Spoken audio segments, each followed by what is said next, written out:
Boa noite, pessoal. Estou aqui hoje para mais uma aula online, né? Porque, infelizmente, nós ainda estamos vivendo esse período que não é nada bom, nada agradável para ninguém, mas a gente precisa se cuidar, né? Nós precisamos estar com as nossas máscaras, nós precisamos estar em isolamento social, mas a gente não pode parar, né? E nessa semana, nossa aula de hoje, que é hoje, a nossa aula de Fundamentos da Matemática, eu preparei um material que já está no portal e já está no e-mail da líder, Uliane, tá? Então, quem tem a Uliane aí, se puder entrar em contato com ela também e preferir que seja mandado pelo seu e-mail ou falar comigo também, não tem problema, tá? Entra no meu particular, eu mando no seu e-mail. Mas está no portal também, daqui a pouco essa aula vai estar disponibilizada no portal, tá? Hoje eu quero conversar com vocês rapidinho sobre a prática da matemática, né? Nós estamos falando sobre a matemática e o construtivismo, nós estamos falando o tempo todo em construir a matemática com a criança, e eu disponibilizei um vídeo no portal também para vocês assistirem de algumas professoras fazendo algumas atividades matemáticas.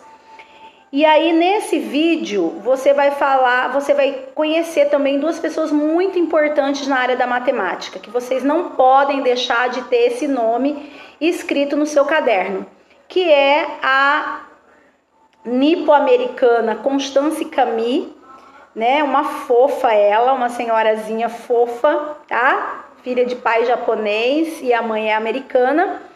E essa mulher, ela mergulhou no mundo da matemática. Para vocês terem uma ideia, ela foi aluna de Piaget, então ela é extremamente construtivista. E a área que ela pegou para ensinar, para falar, foi a matemática.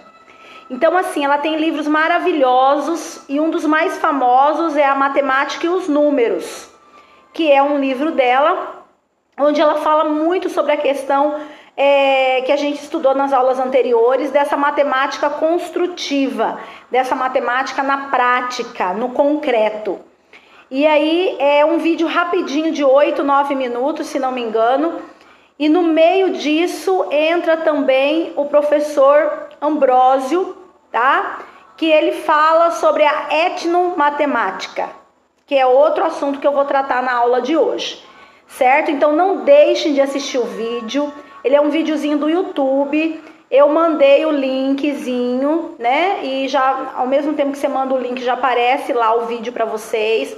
É só ter a internet, né? Disponibilizar de uma internet de alguém aí, porque não é algo demorado, de 1 hora, 2 horas, é 9, 10 minutos, tá bom? Para vocês assistirem e vocês pegando ideias, né? De aulas práticas, como trabalhar a matemática e os jogos, porque a Constance Cami, ela vai enfatizar muito isso, que a criança aprende através do lúdico, através do jogo. E a matemática tem que ser jogada, tem que ser jogo, o tempo todo dentro desse mundo da ludicidade.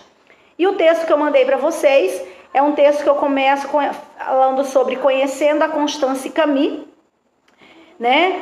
E ela é nascida em Genebra, na Suíça. Ela é uma psicóloga nipo-americana, como eu já disse, porque ela é filha de pai japonês e mãe estadunidense, né?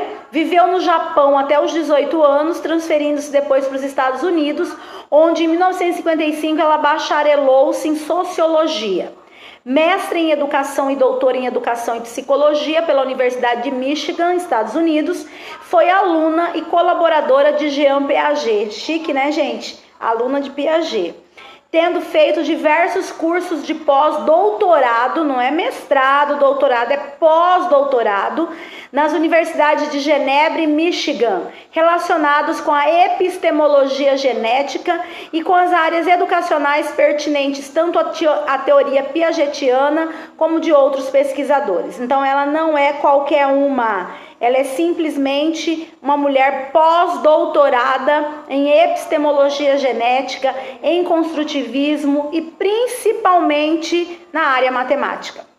Atualmente, ela é a professora da Universidade de Alabama. Ela publicou diversos livros, entre os quais, olha os nomes, todos voltados para a questão da teoria piagetiana, a questão da matemática, aritmética, novas perspectivas, Implicações da teoria de Piaget.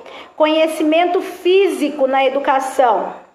O pré-escolar, a criança e o número. Este livro aqui, ó, anote bem esse nome. Você vai ver em muitos momentos, quando você for fazer suas pós-graduações, seu mestrado, seu doutorado, quando você for fazer concurso, você vai ver muito eles citarem a Constance Camille em muitos momentos, porque ela é uma sumidade na área de fundamentos da matemática. A gente precisa ter conhecimento de quem se trata, do que ela fala, o que ela escreve, tá? E essa é a bibliografia mais famosa, assim, que os professores usam muito, que é a matemática, a criança e o número. Crianças pequenas reinventando a aritmética, desvendando a aritmética, implicações da teoria de Piaget, jogos em grupo na educação infantil, Piaget para a educação pré-escolar e reinventando a aritmética, implicações da teoria de Piaget, dentre diversos outros, tá? Então, nesse vídeo que vocês vão assistir, por que eu coloquei quem era a Constance Camille? Porque ela vai falar, ela está dando uma entrevista para essa pessoa, desse link que eu coloquei para vocês, e vocês precisam saber quem é ela. Então, quem é Constance Camille? É uma nipo-americana sumidade na área de conhecimento físico em educação matemática, tá? Na área de aritmética, na área de jogos e ludicidade para o estudo da matemática, e que tem um livro famosíssimo que vocês não podem esquecer, A Criança e o Número. Então, quando vocês verem Constance Camille no vídeo, vocês vão falar, essa aí é minha amiga, já conheço ela, tá bom? Então, apresento a vocês Constance Camille. E também vocês vão ver o Biratã D'Ambrosio, um professor também inteligentíssimo, que criou essa definição, essa nomenclatura que vocês estão vendo aqui, ó, etnomatemática, tá? Vocês vão saber o que é isso agora. Então, eu estou dando uma aula antes de vocês assistirem o vídeo. Porque se vocês assistirem o vídeo antes dessa aula, vocês vão ficar meio perdidos, né? Quem que é essa japonesa que está falando aí? Quem que é esse professor aí, o Biratã, que está falando de etnomatemática? O que é isso? Então, primeiro, vamos aqui na nossa videoaula e depois vocês vão para o vídeo que eu disponibilizei do YouTube.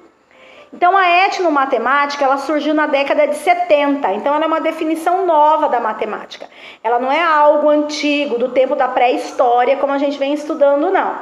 Com base em críticas sociais acerca do ensino tradicional da matemática, como a análise das práticas matemáticas em seus diferentes contextos sociais. Tá? Então, ela surgiu nessa época, na década de 70, quando estavam já começando essas críticas a essa matemática tradicional, a esse ensino de matemática só no caderno, só no livro, né? E outra, uma matemática que era igual para qualquer lugar do mundo. Estava lá numa tribo na África, tinha que ter um livro e um caderno na mão daquele menino para ele poder estudar matemática. Estava lá no Japão, no primeiro mundo, era livro e caderno para estudar matemática. Estava aqui na beira do rio, do Sucuri, aqui no Mato Grosso, ensinando as crianças, era livro e caderno na mão para ensinar matemática. O professor Biratã, ele vem dizer para nós, nós precisamos cuidar dos diferentes contextos culturais. Se lá na beira do rio que o aluno tem é peixe, então vamos trabalhar matemática com peixe. Se lá na África o aluno tem um tipo de semente, um tipo de fruto, vamos trabalhar com aquele fruto para ele fazer as contagens matemáticas, tá? Então, isso que ele fala quando ele fala em contextos culturais. Mais adiante, o conceito passou a designar as diferenças culturais nas diferentes formas de conhecimento. Pode ser entendida como um programa interdisciplinar que engloba as ciências da cognição, da epistemologia, da história, da sociologia e da difusão. A palavra etnomatemática ele vem da junção dos termos tekne matema Étno, segundo o Biratã D'Ambrosio, o programa etnomatemática tem seu comportamento alimentado pela aquisição de conhecimento, de fazeres e de saberes que lhe permitam sobreviver e transcender através de maneiras, de modos, de técnicas, de artes. Técne, de explicar, né? Técnica, uma técnica para explicar, para a gente conhecer, para a gente entender, né? E saber lidar, né? E matema, a realidade natural e sociocultural na qual o homem, está inserido. Então, essa etnomatemática é isso, é uma forma da gente explicar a matemática de acordo com a nossa realidade. Se eu estou numa realidade onde eu não tenho palito de fósforo, não tenho palito de picolé, mas eu tenho bocaiúva, então eu vou ensinar matemática usando a bocaiúva, porque eu tenho no fundo do quintal da escola um pé de bocaiúva. Então é isso que o Biratã D'Ambrosio veio falar para nós. A gente estava querendo fazer uma matemática muito homogênea, igual para todas as culturas, para todo tipo de aluno. E isso não existe. Eu posso estudar matemática e ensinar matemática com o que eu tenho na minha mão ali na hora, tá? Isso é a matemática que a gente chama de etnomatemática. Segundo Eduardo Sebastiani Ferreira, a etnomatemática é vista como uma matemática codificada no saber fazer. É como saber fazer essa matemática com a criança, onde o papel do professor é procurar novas estratégias para desenvolver projetos relacionados à matemática, que tenham importância para o seu contexto social em vários sentidos, pois para que irão aprender algo que não irá servir na vida social e cultural. Então, além da gente dar uma aula prática com aquilo que a gente tem na mão, a gente tem que dar aquilo que o aluno mais tarde vai poder usar. Não, essa aula de matemática para mim vai fazer com que eu aprenda a vender meu peixe melhor, a fazer descontos melhores. Então é a matemática que vem para o dia a dia da criança, não aquela matemática que está longe da realidade da criança e a criança não sabe o que vai fazer com essa matemática, tá? Com esta ideia, o professor exerce um papel de ativo pesquisador e interpretador nas regiões a serem trabalhadas. Como a prática pode usufruir na teoria etnomatemática? Pequenas ações podem ser colocadas em prática, como valorizar o conhecimento que o aluno traz de casa, porque a etnomatemática ela quer trabalhar a prática. Então eu tenho que começar por onde? Pela prática do aluno, o que ele traz de casa. Destacar situações do cotidiano onde a matemática está presente, nem sempre anotada. Incentivar a criatividade dessa criança para ela poder aprender. O conhecimento não é adquirido apenas na escola. Preste atenção nisso, futuros professores. A etnomatemática vem exatamente cumprir esse papel, fazer a gente entender isso, mostrar que mesmo povos não escolarizados possuem conhecimentos matemáticos e que esse conhecimento não possui menor valor por ter não sido aprendido na escola. Eles só são diferentes. Só isso, ressalta Isabel Lucena. Isso não quer dizer que a etnomatemática despreza a matemática científica, não. Ela não propõe que os livros didáticos deixem de ser usados, não é isso. Apenas que os professores da disciplina de matemática percebam que o objetivo é tratar a matemática numa linguagem mais próxima da realidade do aluno. Só isso. Tá? Exemplo. Um exemplo acontece em uma escola da ilha de Cambu, no Belém, como a matemática de Ribeirinhos, onde a professora utiliza recursos didáticos confeccionados com materiais da própria região e trabalha a relação da cultura tradicional com o conhecimento matemático do currículo escolar dela, que é o que eu falei para vocês. A gente não precisa ir longe. A gente pega nossas comunidades ribeirinhas aqui do Mato Grosso, né? E aí a gente vai usar os recursos didáticos que estão à nossa mão. Se nós estamos na capital, nós vamos usar os recursos que temos na capital, certo? E lá em cima, quando ele fala assim, que muitos povos não escolarizados possuem conhecimentos matemáticos, um exemplo que eu dou bem prático disso são os pedreiros, né? Os mestres de obras. Às vezes você pede para o engenheiro te dar uma quantidade de material para você construir sua casa. ele faz tanta conta, monta aquele monte de coisas pra gente comprar. E aí você fala pro pedreiro, ó, o engenheiro mandou comprar tudo isso. O pedreiro fala, não vai usar tudo isso. E às vezes esse pedreiro não sabe escrever nem o nome dele, né? Mas ele tem o quê? Ele tem esse conhecimento prévio, que a gente chama de senso comum, e que não tem menor valor por não ter sido aprendido na escola. Na verdade, o aprendizado dele foi na prática. E isso é etnomatemática. Se você entender que o aprendizado do pedreiro, quando ele faz a conta sem saber contar, é pela prática dele do dia a dia, você entendeu a etnomatemática. Só que a gente tem que trazer isso para a sala de aula. Fazer com que a criança aprenda a matemática de uma forma lúdica, de uma forma brincando, de uma forma que não tenha peso, pressão, que ele não tenha que entender que a aula de matemática é só a hora que ele abre o livro para estudar matemática. A aula de matemática é uma construção da vivência dele do dia a dia. E que tudo aquilo que ele possa aprender na sala de aula, ele possa aplicar na sua vida diária, tá?